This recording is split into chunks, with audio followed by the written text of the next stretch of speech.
When we last left off, I was working on my horror-themed battle jacket, and I'm happy to say that the latest batch of patches has finally arrived. Of course, I had to pay tribute to Stephen King.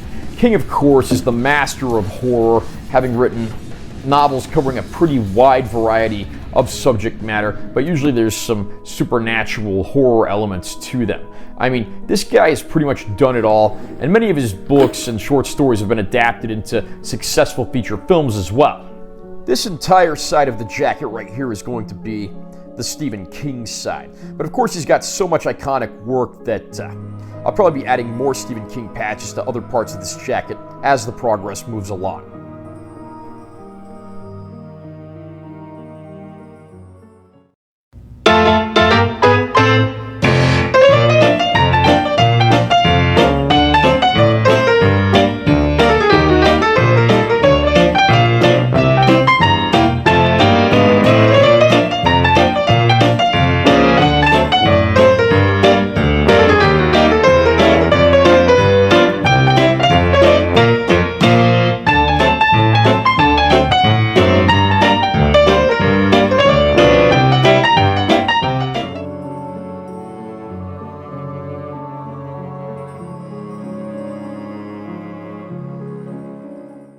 Today we're going to pay a visit to the Antique Mall of America, and on the way back it's my friend Lynn's birthday, so we're actually going to take him his present, and he said he actually wants to be interviewed for this program, so we'll see what he has to say.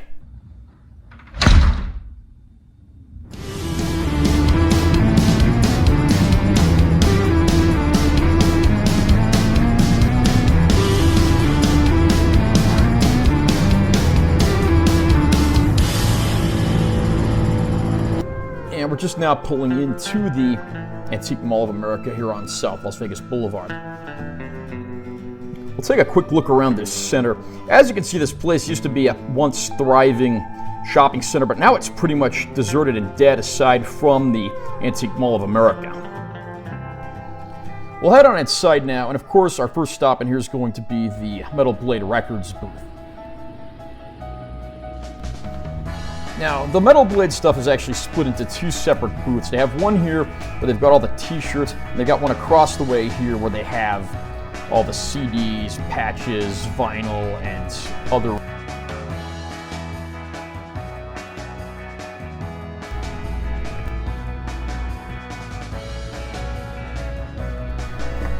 Now, there are a few patches inside the case here, although generally those are like for the more hardcore bands that I don't follow too closely.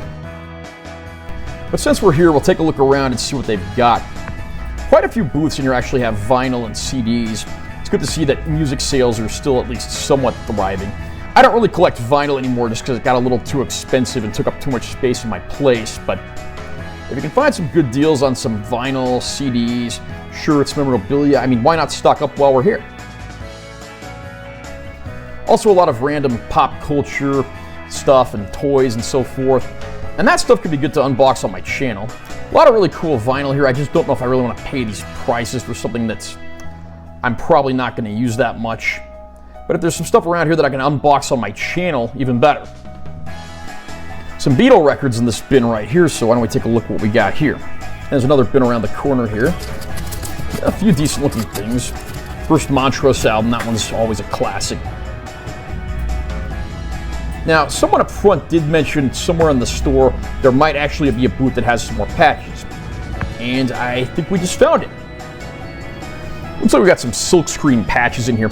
Silkscreen patches are nice because even though they're not as colorful as the embroidered patches, they're generally a lot cheaper to make and therefore a lot cheaper to buy. I made one jacket that was nothing but black and white patches, and I got a lot of silkscreen ones, so I was able to make that one pretty inexpensively.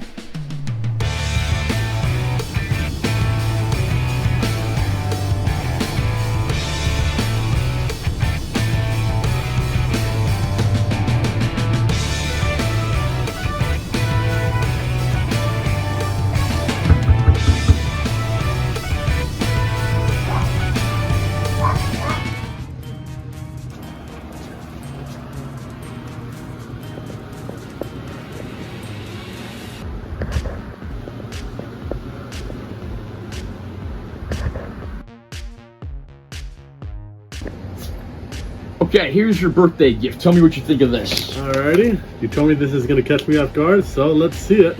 Yeah, let's see if you're impressed with this one. Alright, let's give you this bag back. Oh, the Super Mario Brothers movie, the one that got a bit of a failure back in the day. Yes, but has since become a cult classic. Yep. And that is the 4K release from Australia. It's not available on 4K in America or even on Blu-ray in America. Okay, so why don't you tell us about your battle jacket that you made? Alright, well, I know traditionally it's been about music for all the ones I've seen over the years, but I love music too, get me wrong, but I'm a big pop culture guy with music. I like music, video games, anime, a little bit of everything. And then I used to be a diehard cosplayer, but then I had a medical condition that happened and I couldn't cosplay anymore. And then I saw a lot of people doing battle jackets, and the guy with the camera right here, he did a battle jacket and kind of maybe clicked in my head to make one of my own. I can still represent what I love and still go to do what I love. This is my Power Ranger jacket. And a lot of these patches were not easy to come by. Then all this was hand sewn. I have several battle vests. Yeah, there's one of them right there. That's my main one right there, the Dio one. I've had that for about 12 years. It's the one that I wear the most and put the most hours of work into. And I'm still kind of working on doing a YouTube video about this and all my other battle vests, but you know, whatever. Do I want a battle jacket? Oh, heck yeah, I want a battle jacket, but I do have a jean jacket that I want to make as a battle jacket. I would like to have one someday so I can show off my pride of being music lover, I should say. Here they got all the helmets for the, and this, because I'll be honest, MMPR, the first series is always my favorite. That's one I grew up with. And it's pretty much been one of my favorites. And then I got here, fallen members of the Ranger community like Jason, Never Frank, Chewy Train. So the first one here is still a work in progress. So here is the, the front guy, front few patches. I already have the patches. The front patches, they just need to be sewn on. And here is the beautiful, beautiful back. And trying to have a little bit of everything. From hardcore to power metal to death metal to doom to kind of all the styles I dig. It's got a little bit of everything there, and I'm really excited to get this one finished.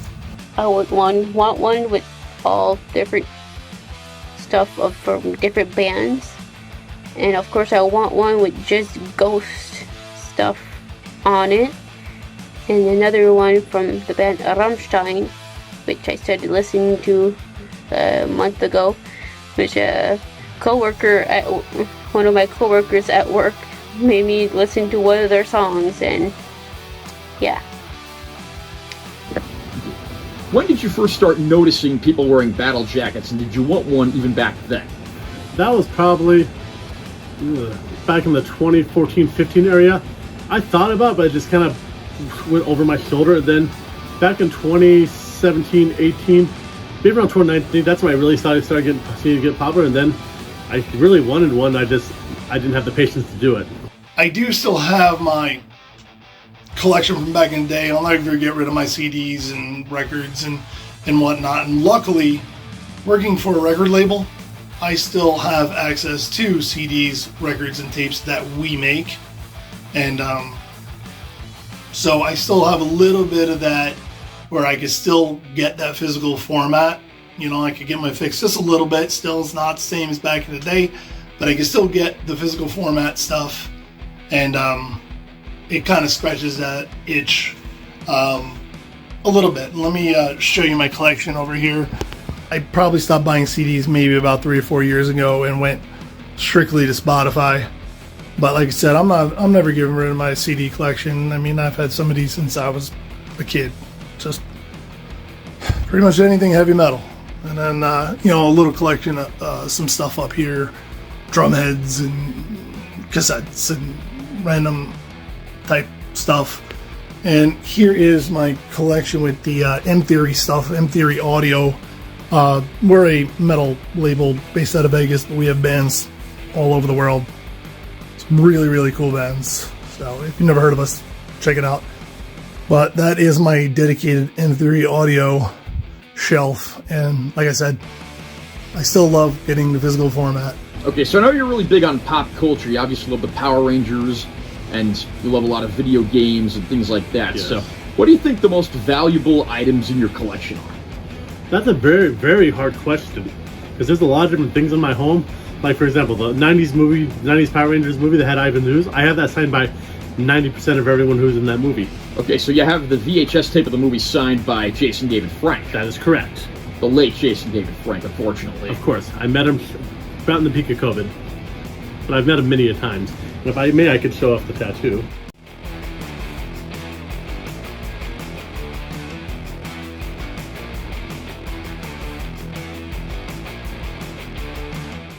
I have a lot of music-related tattoos. I got a Velvet Underground banana. I have a Subhuman skull right there. What else do I have? I have Elvis right here. I also have Buddy Holly over here. A couple Grateful Dead turtles. Biker Scout. I have a tattoo from the band Ghost. So this is my tattoo of the band Ghost.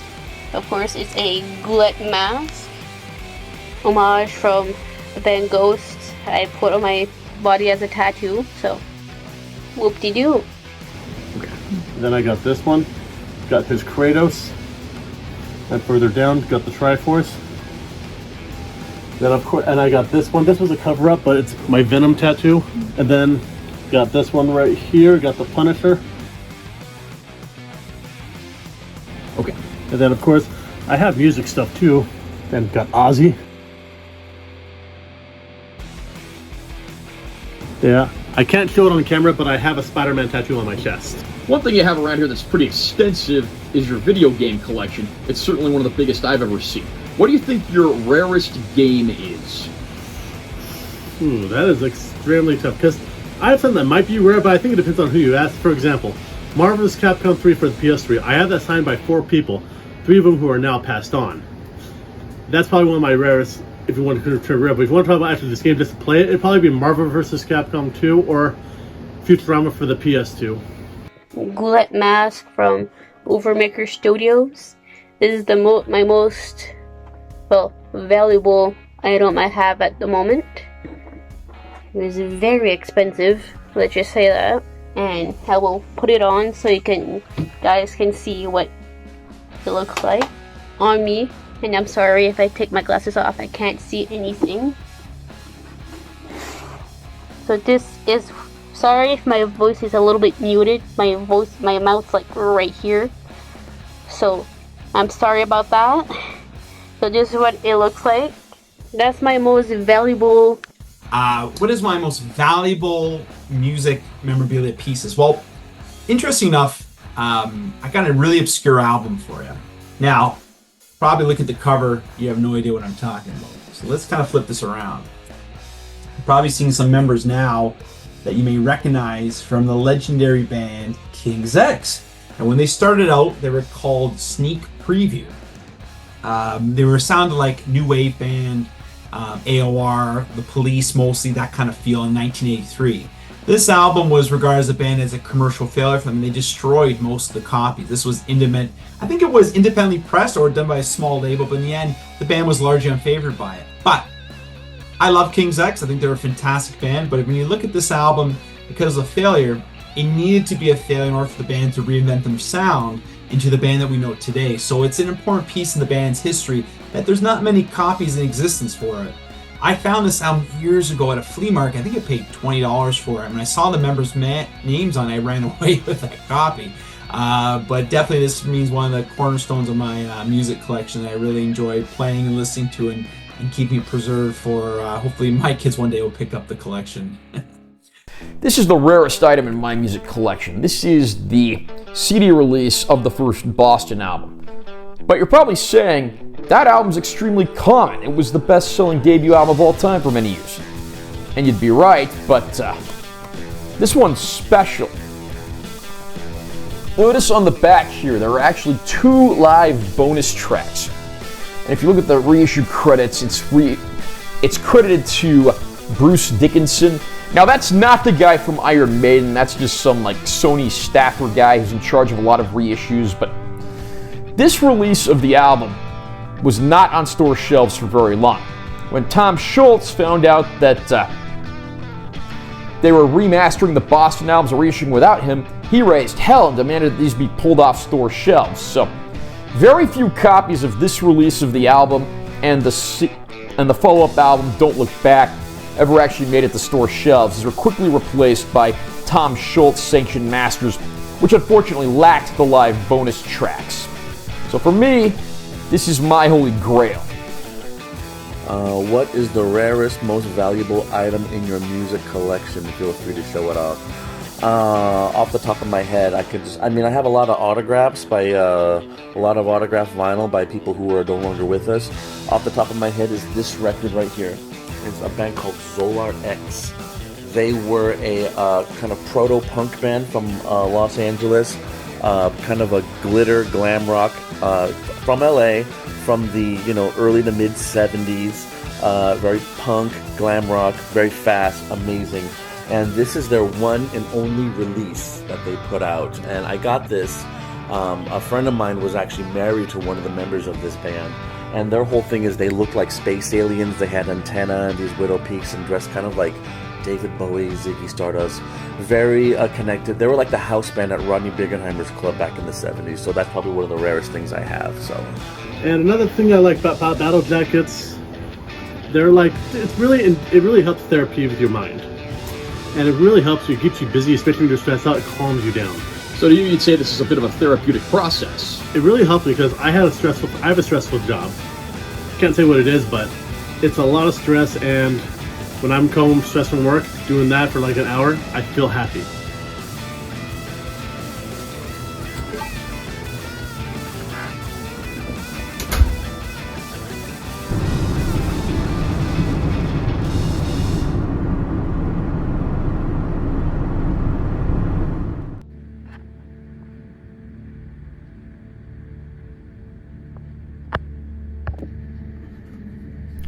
Wanted to throw in a few other titles on here as well. I've even got a few Silence of the Lambs patches.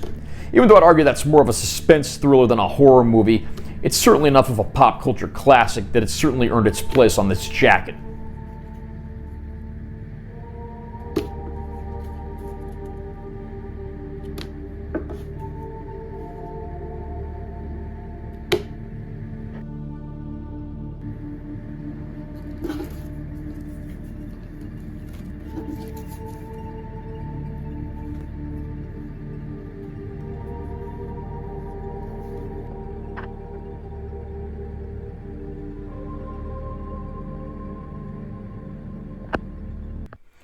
Well, the sun is barely up, but today's the day. Today's the day I ask Eddie Trunk if he wants me to be the editor on his autobiography.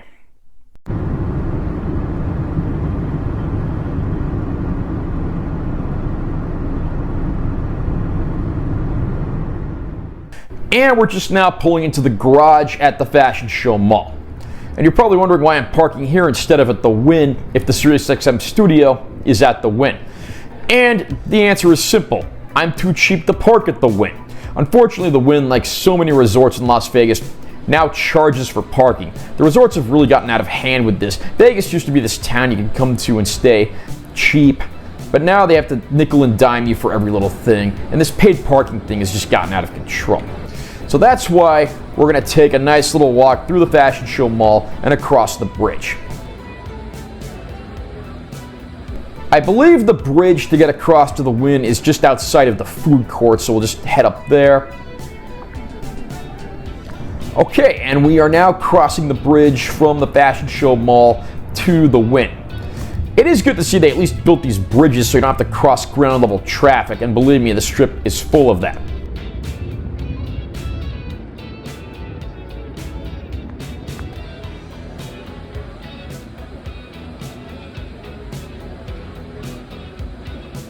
Just entering the building now, of course, we got the obligatory high-priced, upper-class shops.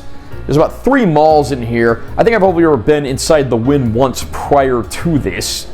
So now plays the searching game, trying to find the SiriusXM studios. Where do we begin?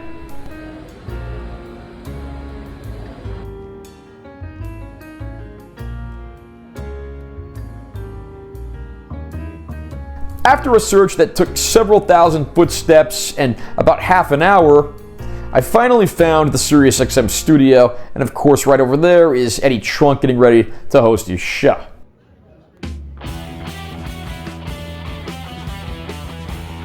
Eddie was even nice enough to come out and chat with several of the people checking out the show. Unfortunately, he did say that he already had someone in mind to edit his autobiography, so that fell through. However, I wasn't going to pass up an opportunity to listen to Eddie interview Geezer Butler, and the Black Sabbath bassist and lyricist certainly had a lot to say. During the interview, I even met some new friends, including people who worked at the casino, as well as some other fans that were in town on vacation. But the absolute highlight of this day for me was getting to meet Geezer Butler himself and even snapped a quick picture. I mean, I meet a lot of musicians. It's something I certainly don't take for granted, but you very rarely get to meet one of the founding fathers of heavy metal. So for me, this is going to be one of those bucket list days.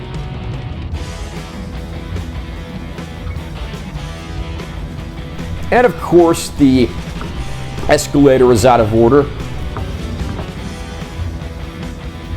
We'll take a look as we're going out and see if there's any places that sell patches, something I could throw on one of the next jackets that I'm working on. Unfortunately, it is pretty dead as far as that goes. Hot Topic's the only store in here that has patches, and their stuff right now is pretty generic, but I'll check back in a few weeks and see what they get in.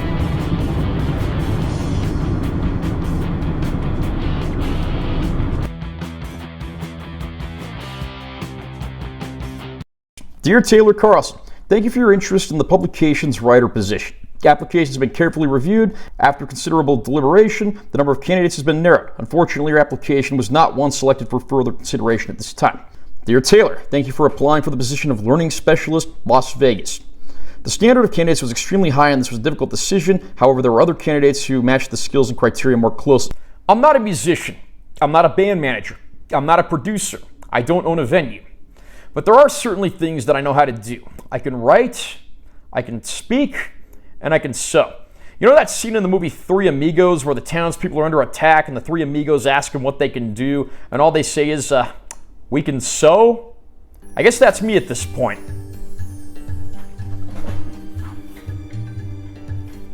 So as is, I'm pretty much pursuing every lead, every job fair, every interview that I can find. Dear Taylor Carlson, thank you for taking the time to fill out your profile and review our current job opportunities. After careful consideration, we will not be moving you to the next step in the hiring process for store associate.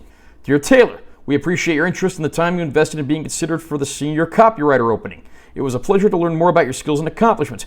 Our team unfortunately did not select you for further consideration. Probably the only good promising email I've gotten lately is there's actually something here for a job fair, and that's over at Sunset Station, which isn't terribly far away, so we can go check that out.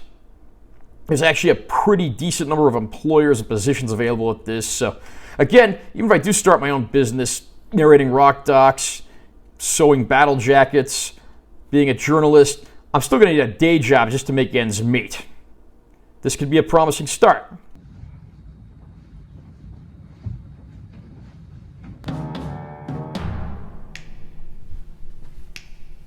This is probably the nicest you'll ever see me dressed outside of a wedding, a funeral, or a workplace.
thing about job fairs, you may not walk away with a job, but you're going to walk away with plenty of swag at the end of the day. Let's see some of my finds on this trip. First of all, I got a pair of sunglasses. Next up, more pens than I know what to do with. Some stress balls. Lip balm. Whatever this thing is supposed to be. Notepads and notebooks. Some decals. Some memorabilia from some of the local sports teams. Hand sanitizer. A USB drive that looks like a poker chip. Some playing cards. And last but not least, we did get some business cards for a few prospective employers, so hopefully someone's hiring. And the latest batch of horror movie patches has arrived. And this seller, they're called Goblin House, they even threw in a few stickers as well as a nice little bonus item, so have to find something to do with those as well.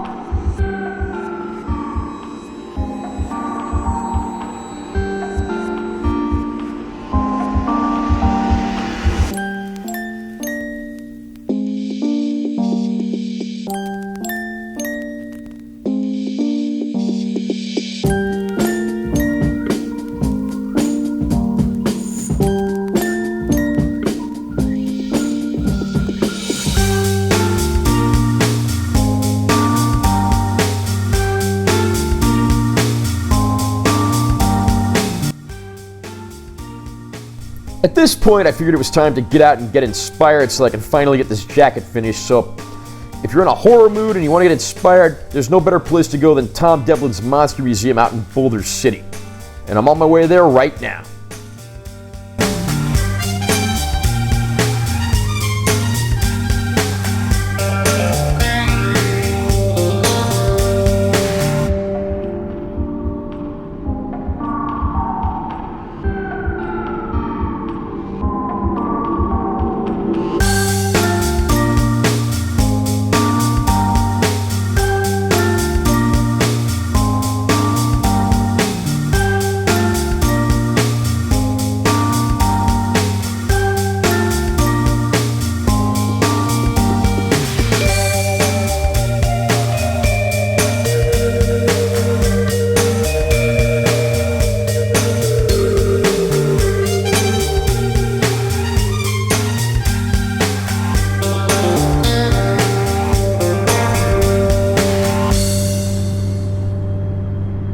What a great trip to the Monster Museum.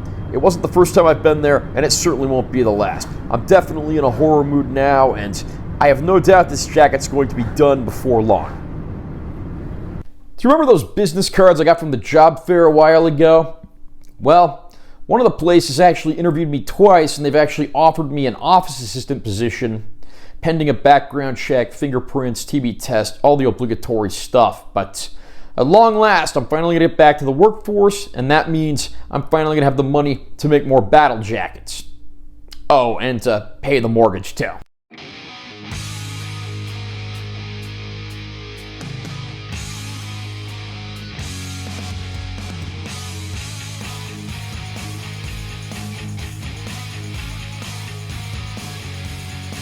Alright, I think I got them all here. Hopefully this is cool. Hopefully I answered them well, and talk to you later.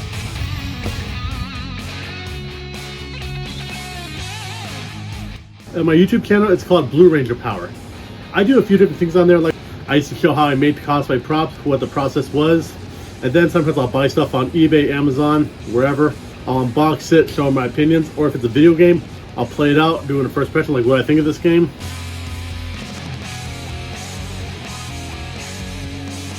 Rock out, listen to music, especially rock or metal, and have a, I can't say that word, but have a great day.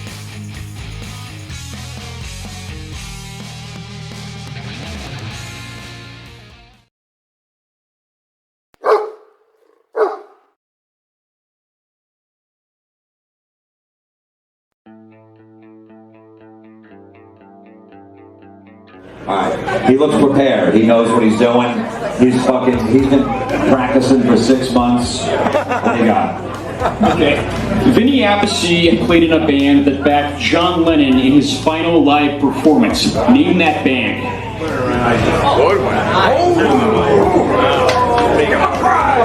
Wait a minute. Whoa. Hold on, everybody. Stall tactics.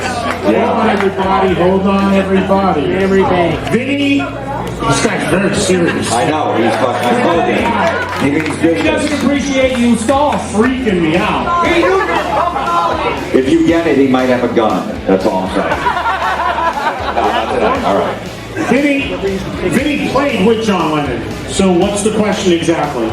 Okay, what is the name of the band that Vinny played with that backed John Lennon in the final live performance that John Lennon did? Easy. Was it Axis? It's not Axis, but that's a really good guess.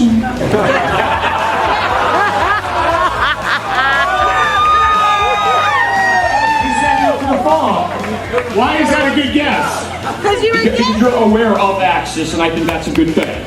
I love this guy. He's my favorite guy tonight. Look at that shirt.